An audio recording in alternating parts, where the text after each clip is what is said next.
Hello, noobs. It is December 2025. Now, last month I did a rundown of all the games I played in the month, and then shout out to Nina for making a wonderful edit of the video. But in my procrastination, I didn't actually post that until almost 30 days late. So, what I'm going to do this time is I'm just going to run through it. Maybe I'll throw some images. I'm not going to go for the fancy edit because I want to get this out in time. So these are games that I played in November. I had in November 137 plays of games, down from October. Not in October. I was in Boston. I had nothing else to do. I had BGA. I had a lot of downtime. I played 228 games in October at 43 different games. November, I played 137, 34 different games, 17 of them new to me. Some of them have been removed from this list, so this is a top 30 of what I played. One, I got rid of Pentarini, which I will play every single day, but it's more like a daily puzzle. So I've talked about it before. Pentarini is a great game, so I'm enjoying it. I have Pensterdam coming as well, which I just realized is the same game, but it'll be Amsterdam buildings. So that's always up there because I'm doing it almost every single day. What else did I remove? For some reason on my BGA, there was 3 hours of euchre across 2 games. I have no idea what that was. I've played euchre before. I didn't play euchre last month. So I don't know how that happened. So I've removed that. And I had Innovation and Innovation 4th edition on this list as well. So that's 1, 2, 3. Yeah, so that's 3. And there's one other one that I got rid of, and I can't remember what it is. Anyway, here are the games that I played in November from, I don't want to say worst to first, because the bottom one wasn't worst. It was the worst, but it wasn't the worst. Okay, number 30 was Wordsy. So I've been looking for word games for us to play, for Eric and I to play. And Eric really loves Wordle. He loves a Boggle. He loves an Upwards. And I'm trying to find something that has that word vibe, but also has some of the more decision spacey things that I like in a board game. So I'd like to find a happy middle. I don't think Wordsy is it. We can try it again. We played it a couple times. We had actually played it years ago in a different edition. And I will give it another try. But it felt a little like the mechanics were added on without being fun enough to justify them. So if Eric's going to play one of these games that has more mechanics in it, it has to be worth it, as opposed to Boggle, which is very simple, Upwards is like straightforward, right? And even Bananagrams, also very straightforward. So it's got to be something where it's justified, if that makes sense. For right now, we'll give it maybe 3 or 4 more plays, but Wordsy doesn't seem quite interesting enough. One thing is that Eric did say he doesn't like the word games where you can, I think words you don't pull vowels or something. Basically, games where you are using some of the letters, but you're also coming up with more. A lot of them are like vowels are free, essentially. Yeah, and I think maybe what's the wrong path for this is a word game that has scoring mechanics added to it that aren't super straightforward and fun. Wordsy has some extra scoring mechanics to it, but it doesn't really feel like it opens up into something fun. Again, can play it a couple more times. Second, let's see, number 29, second game that we're going to talk about this month is Terrible Quest. Now, I was really intrigued by this game. And don't know where it is in this office right now. I was very excited to get it. I gave it a couple solo plays, and I think this is going to be one I'm going to have to get to a group and see how they like it. I don't know. This is a game where you've got a piece of paper and you tear off little segments of it to fulfill quests. And so the quest part is sort of like the flips in Cartographers. They give you objectives that you need to connect, like a dragon with 2 swords and nothing else. And so you've got to tear kind of a weird shape to get there. Yeah, I don't know. Felt thin, literally. Again, let's put all these ones at the bottom as, like, actually I would say nothing in the bottom 10 are ones that I'm like, I've played enough to fully dismiss them. let's leave it at that. Number 28 is Upwards. It's just down here because this is more a game I'll play with Eric, not one I would seek out on my own. I actually find it really hard. I've lost every single game of Upwards I've ever played. Yeah, someone actually described it as area control. Upwards is like Scrabble, but you can put letter tiles on top of other letter tiles, and you score differently based on the little stacks that you make. It's very satisfying when you get like a nice, ooh, you put a word here and it makes these new words and this stacks here. That's very satisfying. A little rare, maybe because of me, lack of skill issue, but it just didn't really like. I'd probably play Boggle or Bananagrams before Upwards, but again, this whole first 10 is keep trying. Number 27 is Basketball Highlights Crunch Time. I love basketball. I will play any basketball game. There are some themes that I will just get and play. I'll play any basketball game. I'll play anything. Pardon my word, Oriental. I find it funny, all these games that have like chopsticks logos and stuff like that, and they talk about these very Chinese issues, and it's always designed by a white guy. So that's one theme. I just got a very excuse me. I got a silly game to play with Eric because Eric was trained as a ballet dancer. So I got this. On Point, the ballet board game, A Dancer's Journey. My. Actually, it looks somewhat like crunchier than you would expect, in a way. But we'll see how that turns out to be. So, Basketball Highlights Crunch Time. It's designed to play solo. It's a 1 or 2 player game, but like solo is an official mode in it, and I found it very. It's sort of like area control, I guess, because basically the offensive players move to areas, and defense, if they move there, they don't get to score. Yeah, I'll definitely have to give this more. I bounced off of it. Let's say that. Number 26 is Pentaquest. This is just because I played it a lot. I think this is a fine game. It's on BGA. It's a little too easy, I think, but it's a nice diversion. Number 25 is Wingspan. And I have just been familiarizing myself with Wingspan. It's an easy game to play on my phone. By the way, this list never includes all the games of Dune Imperium that I play because I forget to log them, and it never includes any Clock Tower games. So Dune Imperium, the games on my phone that I don't log correctly, I should start doing it, but I always forget. I think it's because I'm in the phone, and the phone is where I have BG Stats that logs the stats for me. And I've just been soaking in Wingspan a little bit, letting it sort of go a little further, just to I don't know, like, because it feels like it's like the default base game for that mode of like building an engine and earning points and stuff like that. And it's an easy play on my phone. I've just been sort of just noodling around with it. I've had some good games. I lost to the Automa by 1 point the other day. The solo Automa I think is very hard to beat. And I still don't have a strong passion for Wingspan, but it is pleasant. I want to get Finspan. Because Rob Stern from the Noobs is really into aquariums, and I think I might be able to get him to play Finspan. Okay, number 24 is Sprawlopolis. This is a button shy game. I can't remember if I played this last month, but I played it again. It was an easy game to play in the dressing room of the theater. And similarly, I think I did talk about this, but anyway, it's thinky in a way that didn't seem that fun to me. Yeah, I still have to figure out if I like these games that are make a thing and fulfill these objectives. I do think I really don't like private objectives. I don't think that's that fun. But yeah, I don't know. I've also been thinking about how like everybody who interacts with game content, there's always a part where they have to like tell you how it works. And I guess it's sort of the equivalent of like giving a summary of a movie that you're reviewing. But it seems a little bit.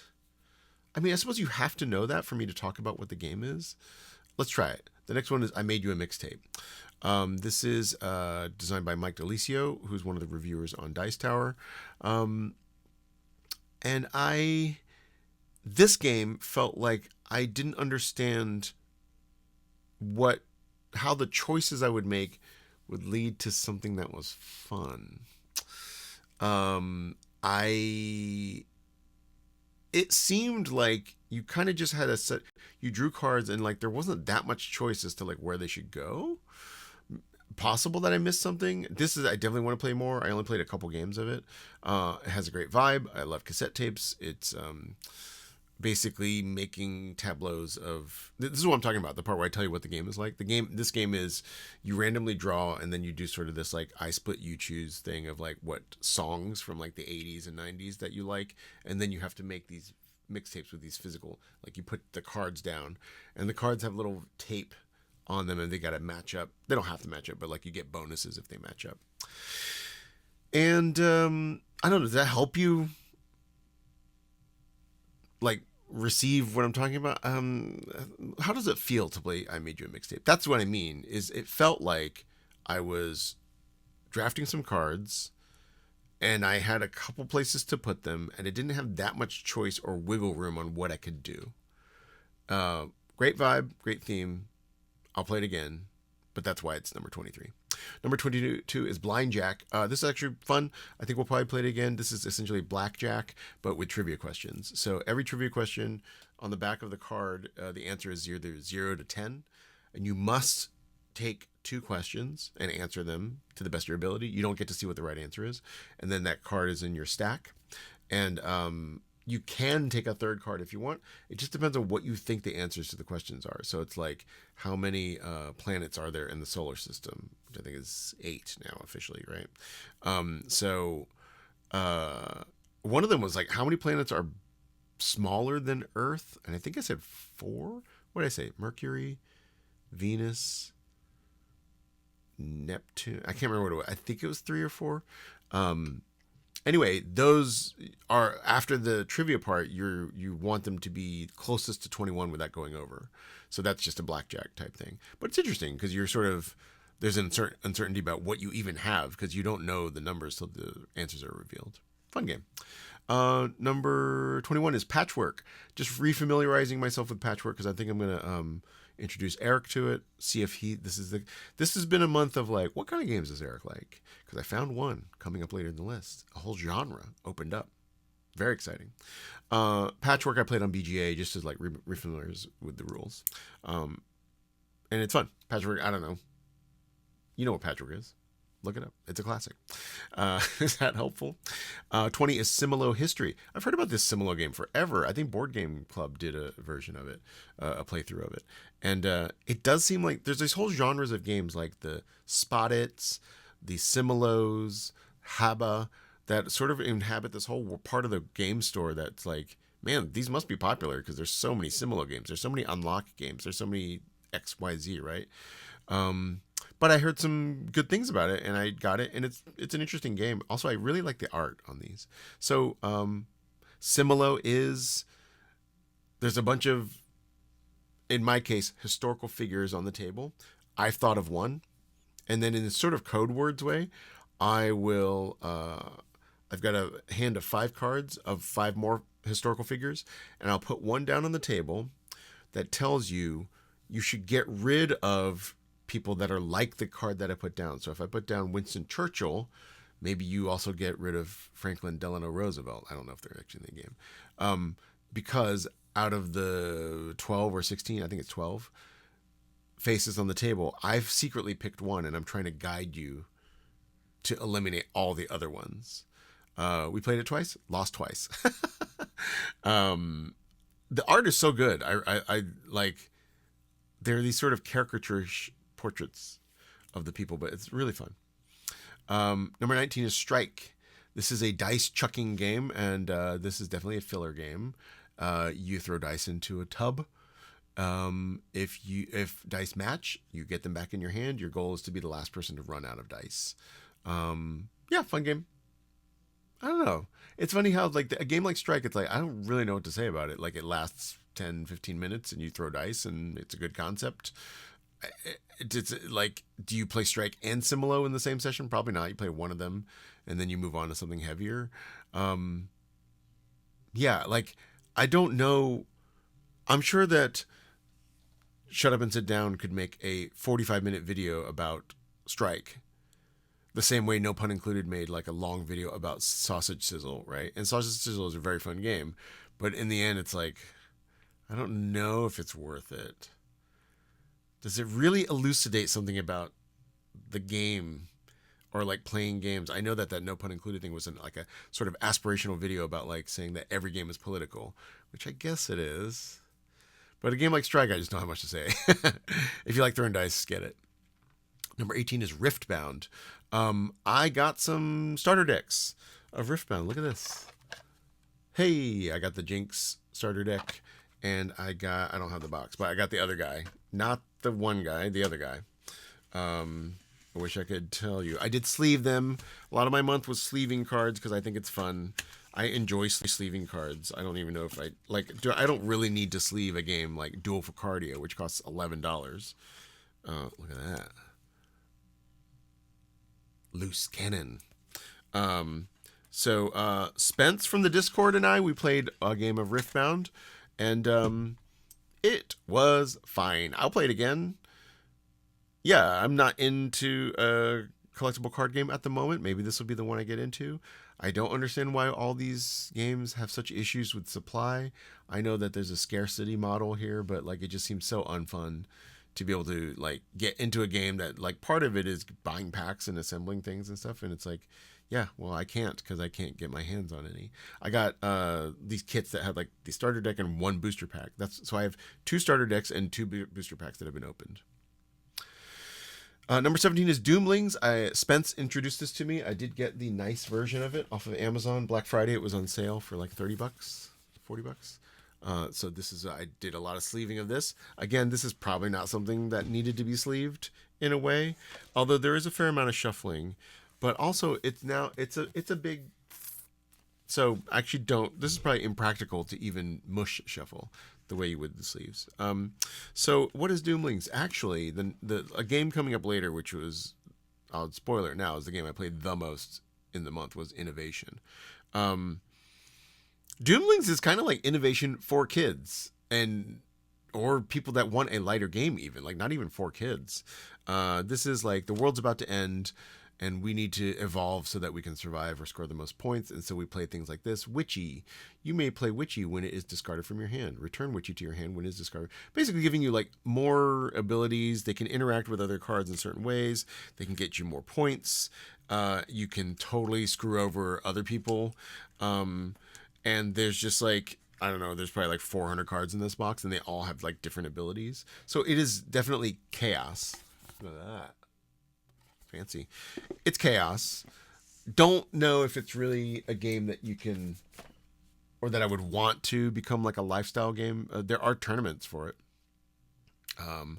Seems like a fun pickup. I think there's like a $20 version that you could get if you have a kid and it's like not really a collectible card game. There are some like foil versions and stuff, but it doesn't seem too predatory in terms of like the money involved. Like I think you could get this $25 set and pretty much play a lot. So definitely worth checking out.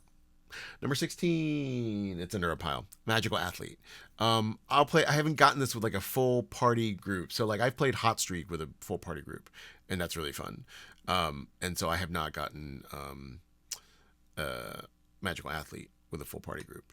So similar vibe. Basically wacky racers. I think in the end I'll probably like Hot Streak more than Magical Athlete, but it's fun to play right now. I mean, maybe a year, I'll bring it to a Clock Tower convention or something and see how people go with it.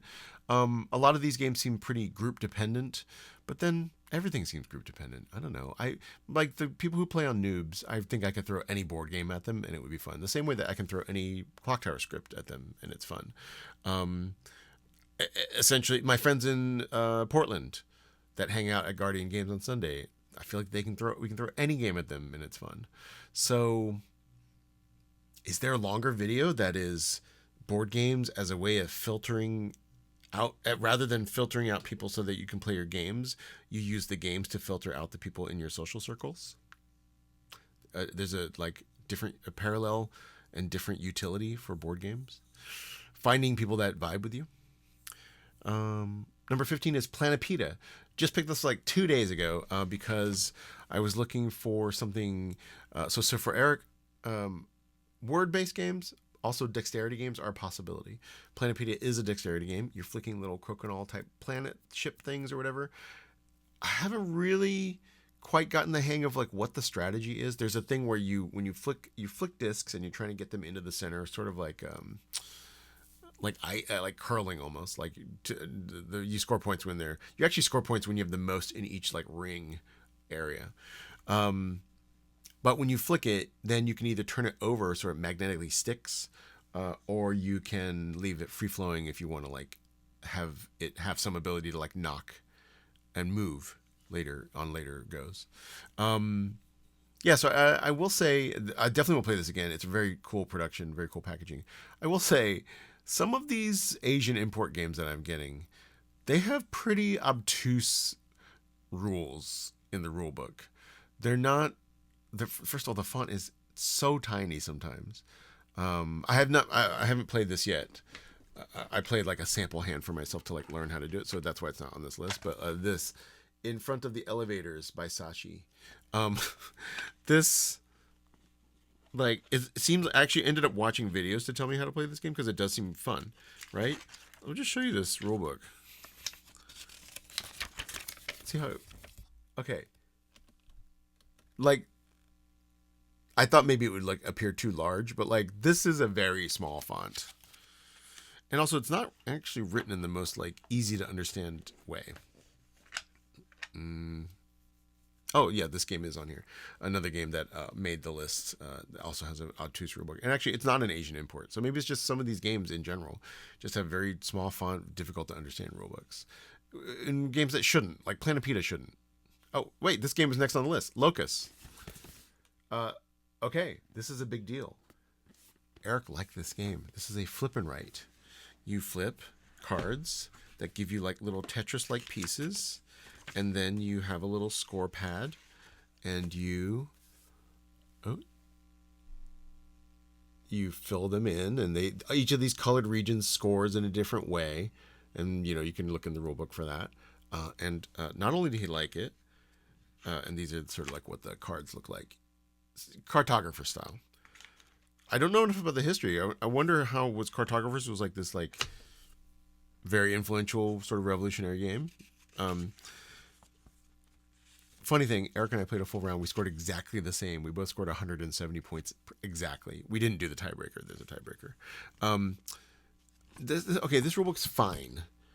It tells you, it tells you red. It's all that, right? My issue is that it actually doesn't tell you how the game ends properly. Okay, it says after the final round, we're looking here, right here. After the final round, the game ends. Each player still has the opportunity to use coins. Then tally up the points at the bottom of your score sheet. The player with the highest score wins. In case of a tie, play an extra round. Great. What is the final round? It doesn't say. The final round is dependent on how many players there are. So, let's do a close-up here on the score sheet. If there are 5 players, the final round is round 3. If there are 4 players, the final round is round 4. If there are 3 players, the final round is round 5. And if there are 2 players, the final round is round 8. This is the only place, as far as I can see, in the entire game where this tells you how many rounds to play based on the player count. So that was very weird to me. But Eric liked it. So now we know Eric likes flip and writes. So that's a possibility for the future. Cartographers. Hold on one second. I think this might be too complicated. I think this might be too complicated for me, to be honest. Okay, what else? What's next? Number 13 is Tag Team. This is just low because I didn't get enough plays of it. Definitely want to try it again. Don't really know how the other heroes are going to interact. Haven't played it yet. I will play it again, and I'm interested. Tag Team is a programming auto battler. For those of us in the Discord that are playing challengers. Well, some of you played Tag Team on BGA as well. But if you're playing challengers, it's like that. Except no shuffling. Yeah, it's an interesting game, really interesting. I just saw some complaints online about the initial hero setup, which is like the guy who turns into a bear, plus the old Chinese guy, plus the Asian woman with the boats, and whatever the fourth one was. The holy paladin type, right? And everybody was saying that basically like the bear Viking dude never turns into the bear. And that has been my experience. I've always been very scared of the bear because once it flips, takes a certain amount and he like turns over and he gets enraged and turns into a bear. And the bear's damage levels are insane. I don't think maybe once out of all the tag team games I've played has the bear actually come into the game, because most of the time that guy just dies before you get there, and if either one dies, you lose. Tag team, very fun. Doesn't seem as hard to get as it people thought it was going to be. Definitely check it out. It's on BGA as well. I don't love it on BGA. Very small. Number 12 is Nana. I haven't played this in a while, but I brought over a copy to Rob and Meredith's. I also met their child. It was very fun. We played Nana. Meredith won both games, destroyed us. And what else to say? Nana is a game where you're trying to find essentially like the old game concentration, but you're trying to find 3 of each number. And if you get, I think, 3 sets, you win. There's other conditions as well, but that's pretty much it. The main thing is that you can't shuffle your hand. So you keep your cards in order from lowest to highest, and then when you ask people, it's like Go Fish. Sorry, is what it's really like. Go Fish plus concentration. I would say show me your highest card, and you put down a 12, and then I say, Meredith, show me your highest card, and she puts down 11, and then my turn's over because they didn't match. But let's say first person showed a 12, second person showed a 12, and then I have a 12 as well, and I say, Chris, what's your highest? I show a 12. And I match the 3 12s, and I get 1 set. It turns over, but next time I can go for another one. Great game. Out of all the fillers, that's one of my favorite fillers. It's so easy to teach. Works your brain in a light, delightful way to warm you up for the things. So if you haven't played Nana, it's published in America under the name Trio by Happy Camper, I believe. Number 11 is Popcorn. We are currently playing a very slow version of this. It is very slow on BGA when you go turn-based, but I really like this game. This is building, I definitely like this more than Wingspan. This is, you're trying to run a movie theater. You are buying movies and attracting patrons, and it's got these really silly cinema fake movie titles and stuff like that. But yeah, it's very good. I think we're in our second BGA game with the Noobs Discord, and it's going so slow, which is fine. It's very satisfying though when you pull them out like Quack style, and then you have to like assign them to seats. That part's really fun. You get to like trigger a lot of things that happen when you do that. So I really want to play Popcorn some more. I'm enjoying it a lot. Yeah. It's weird. Like when a game like Popcorn, I just find really fun, and then I just read all these like very mediocre reviews of it. I don't know. I thought it was fun. I think, yeah. I don't know what to say.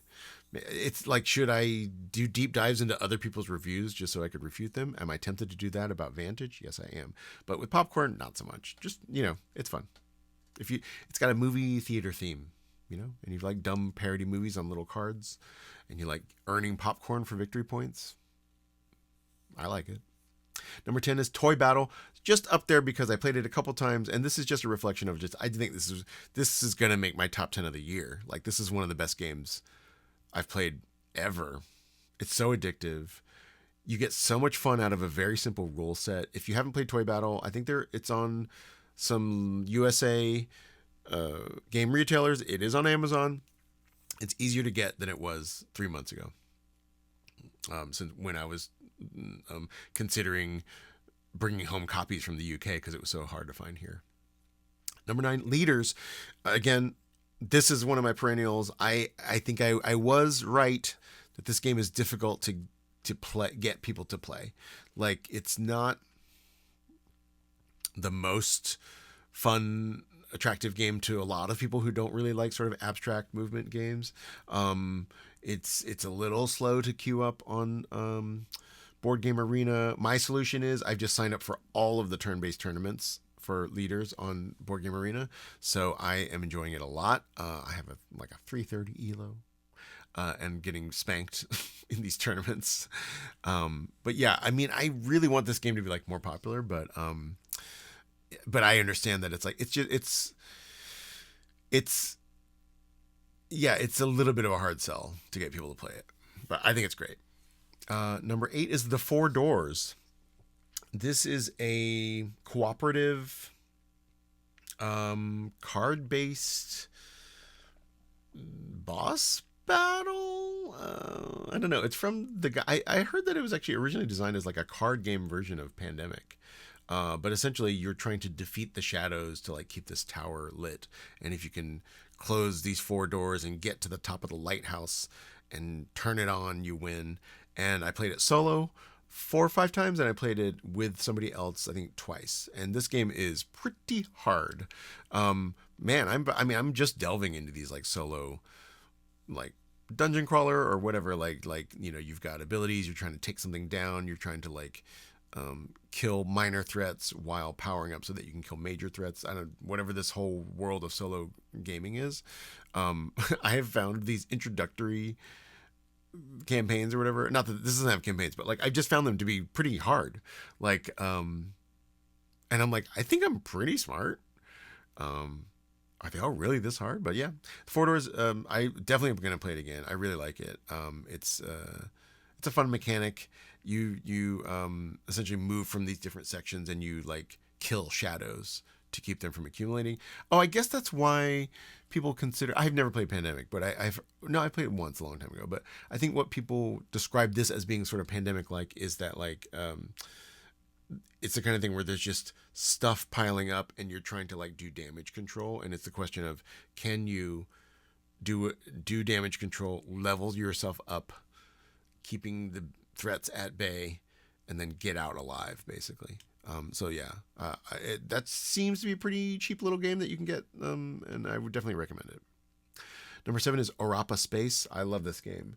The production is so good. This is essentially the better Battleship. I was opening it up with Spence. We were looking at it, and then like I realized that like all the pieces like magnetized to the board. I was like, oh, this game rules. And yeah, it's just a fun game where you've got some hidden ships, I've got some hidden ships, and I say, I'm sending a laser in at this coordinate. Where does it exit? And then because it hits the different pieces and bounces around, it might change color and direction. So that, I mean, this is sort of like, could we be in like a physics class and like describe like, how do we find the location of like quantum particles? Like we fire in a laser and it hits it, and of course by observing it we've changed its position or its spin or something. We're not going into all that, but this is a delightful game. Again, for all the Plate games, I recommend buying them on eBay. Plate, Playte, has an official store on eBay, and they got a bunch of fun little bundles and stuff. They do take forever to get to you, but I like supporting them directly, and I like that they have a great selection of what they have published. Number 6 is Fliptunes. This will probably be on my top 10 of the year, even though it's like there's probably games above this on this month's list that I'll put this above, because it's a very easy to teach deck building game. I showed it to Rob and Meredith. They really liked it. It's got a great style, sort of like Cuphead animation studio type style. And this is, you're trying to cast tunes in a film, and you want to earn points by them, and you earn points every time by dealing them out, sort of Challenger style. Like we deal them out, and the tableau that you make, which is a 3 columns by 2 rows, the cards can interact with each other to earn points, and then all those points go away. You use those points to buy better cards the next round, but there's no carryover. So like this has happened. I played Fliptunes probably like 9 or 10 times now, and I'd say probably in 3 of them, when somebody gets 30 or more points in a round, it triggers one last final round, and that person gets a little bit of a bonus for the next round. I think it's like +3. 3 out of the like 10 times I've played, the person that triggered the final round in the last round, because of the random deal, their score went down. And that's just kind of fun. It's like there isn't as much of a snowball effect. We're going to talk about snowballing later, and I don't mean the Clerk style kind. Fliptunes, definitely get it. It's really fun. And actually, this is the game that got me to play Challengers, because Fliptoons I got a preview of like way back when it was under an NDA with somebody, and then somebody was like, play challengers, and that's why we all love challengers. Number 5 is Invincible, the card game. Again, a solo game that is very difficult. This is based on the Aeon's End / Astronite system. I think I've talked about this before. You should definitely check it out. It's really good. I really like the system. It's just really hard. Like, I found it to be really hard. I mean, Spence helped me beat the starting people, but like, I'm still like kind of shocked sometimes. It's like the DC United game was really hard. This is really hard. The Four Doors is really hard. Maybe I just suck at these games. They're fun though, so it doesn't really matter. Number 4 is Men at Work. Played this in Boston with a couple friends, and this is the dexterity game. Very hard to get in the U.S. Unfortunately, I did pay more than I should have a couple months ago when I came home from the U.K. To get a copy of it on eBay. Luckily, my copy is nice. I really hope they do a reprint of this so that I can tell friends to get it. This is a great game, but I can't really recommend it because it's a great game, but like I don't know if you shouldn't pay like $90 for it, the way some dummies do. Number 3 is Numbsters. Just putting this up there because again, this is a perennial. I'm probably gonna end up retiring this to like the Hall of Fame. I think I said that last month. Maybe the next month. Like maybe 3 months in a row. If you're in the top 5, you're just gonna go to the Hall of Fame. Numbsters is just a great game. I talked about it last month. I talk about it all the time. There's a video on the channel of me playing through the game. It's great. Number 2 is The Old King's Crown. Newsflash, my copy of The Old King's Crown is still in Boston. I lent it to somebody. They are going to play it. They're going to send it to me. Essentially, I'm going to back the Game Found, I think, that's coming up. And so my current plan is I'm going to probably back the Game Found and because that'll have expansions and stuff like that, and potentially sell the other copy. But yeah, I've played this now. I've taught it a bunch of times. I think this game is great. I have a video I'm working on for this game. I think it's great. Yeah, I don't know. Like there are. Did I tell you about like the first time I saw Hamilton live? I cried in the. Yeah, I think I did. Like I just am very moved by craft, by well-crafted things. I'm moved by people that care about things. And so it's just so obvious in the Old King's Crown that they like care so much about the game. Like that there is so much work put into every little detail that there is something holistic about how that just makes you feel taken care of in a way that it just, and then I think the game is really fun on top of that. But even if it wasn't, I think I would have gotten to that point being like, yeah, I'm really on the side of this game. Like I'm rooting for this game. And then I think the mechanics like bore that out in a good way. So yeah, I mean, they're going to start their Kickstarter or Game Found soon. Definitely recommend that you get in on that. And number 1, this has to be the game of the month because I played it for, let me see how many hours I played with this. And let's see. Okay, I played this game for 54 hours in the month of November on BGA primarily. Spence showed me his physical copy, so he's the one who sort of got me to learn the game. And I played it on BGA. This is Innovation. There are so many things that frustrate me about Innovation. And I do have a Dota 2-like relationship to it in that I think it's a great game. I think the way it's designed and balanced is superb. There are so many decisions in it that make you go, man, that is so smart. The way that is set up, that's incredible. And yet, it is a really unfun game to be losing, I have found so far. There is enough randomness in it that it can piss you off because you think that I think part of what I'm adjusting to is finding the right mindset to come to Innovation with, because it's not really like Guards of Atlantis, where Guards of Atlantis is like there's no randomness in this. Like if you lose Guards of Atlantis, it's because of all of your choices. In Innovation, it's mostly your choices. And then there's enough random card draw in it that it serves as this quite toxic bucket to dump all of your grievances with that particular game, that session, right? And so there are some things in it that I think are brilliant, but also sort of chosen to make you feel bad in a way.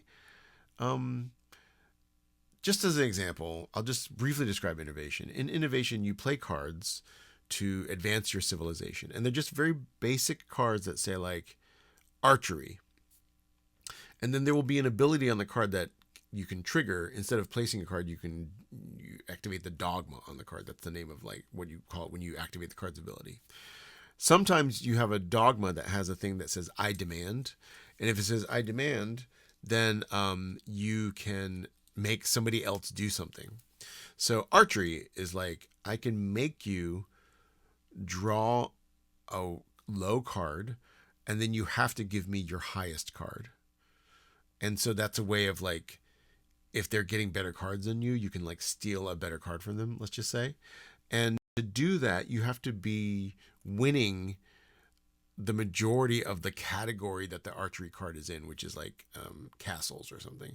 Like, so you, in other words, out of all the cards you've laid on the table, you've got to have more castles on the card, on your cards than the other player. This sort of makes sense. I need to be like ahead in a certain technology or a field to be able to be the one that demands other people do stuff for me when I activate the archery card. There's a decision in the game which is very brilliant and makes sense, which is that some of these abilities, let's say I have a card that has a castle ability, but you've got more castles than me. If I activate that ability, you also do it. Sometimes, most of the time, that's good because for you, because like the ability I want to activate helps me, but it will end up helping you as well. Occasionally, it's not. Like sometimes the ability is randomly put a new card onto the tableau above, like on top of the other ones. So you've got this like engine you're sort of like working on, like, okay, this card interacts with this card, right? And then suddenly somebody that you have a majority of that icon more than them. So like they can't demand anything from you. But because when you have more than them, you share their like activation abilities, not the ones that like make you do something, but you're also doing the same that they do because you actually, it's like I get the privilege because I have more of the icon than you. So if they have a card that says like randomly put a new card onto your tableau and I have more icons, I don't get to say like, I don't want to do that because I've got this engine. Like my cards are in sync right now. They're working really well. Like, I don't want a random card thrown on top of my tableau. Too bad. It will happen. And what happens sometimes is and it's a way for a player that's behind to sort of like say, I'm just going to take a shot, random card draw. Hopefully it messes your engine up somehow. It's smart in that way. Like that's the thing is like, I really admire that decision. It's a really cool idea. It's a way for someone behind to catch up. However, that decision to make me also do the action is a feels bad moment when it ruins my engine. So that is sort of like the core of my struggle with innovation, which is I do think it's like one of the most brilliant games I've ever played. And I would love to play it in person with people that had this the spirit of like, let's have fun. But it is like, even if you look at the comments on Board Game Geek about innovation, when people will wander in there being like, hey guys, this seems like kind of like here's a screenshot of the game I just played. Doesn't it seem really unfair or whatever? And the reactions are sort of like a baked in hostage mentality of the intent of innovation, which is, yes, it's the intent of the designer Carl Chudik, but like, it's a little bit like, hey, I designed a game to like make you feel fucked with all the time. And if you don't like it, then you don't like the intent of the game, which does make sense from like an auteur or aesthetic sense and from a criticism. Yes, you're going for a certain thing and you achieve, you made a horror movie and you scared me. But it is interesting that you have a thing that is like definitely going to provoke bad feelings. And like, if you look on Board Game Geek, when people come in with those kind of complaints, people will literally say like, innovation is a game where you try to be an asshole to the other person as long as you can, and when your engine starts to get caught up to or neutralized somehow, you try to figure out the next way that you become an asshole to the other person. And that is the game, and it's brilliant.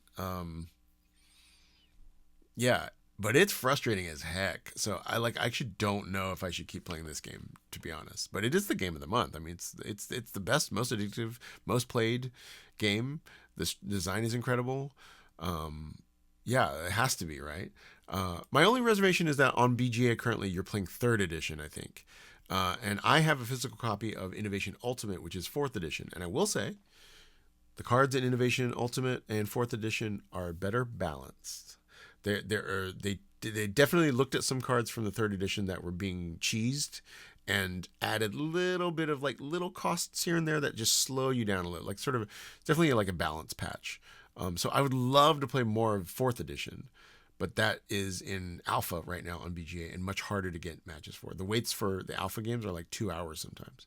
Even the waits for the regular game can be between 1 to 15 minutes sometimes. So I, there's definitely there's obviously a part of me that loves this game. So in a way, again, the same way that I would use board games to select for the people that I want to play with, in a way, games like Innovation are a way for me to practice humility and calm. Okay. That was my 30 games played. That was for November 2025. I hope you were interested in some of these games. And we'll see you next time. Goodbye.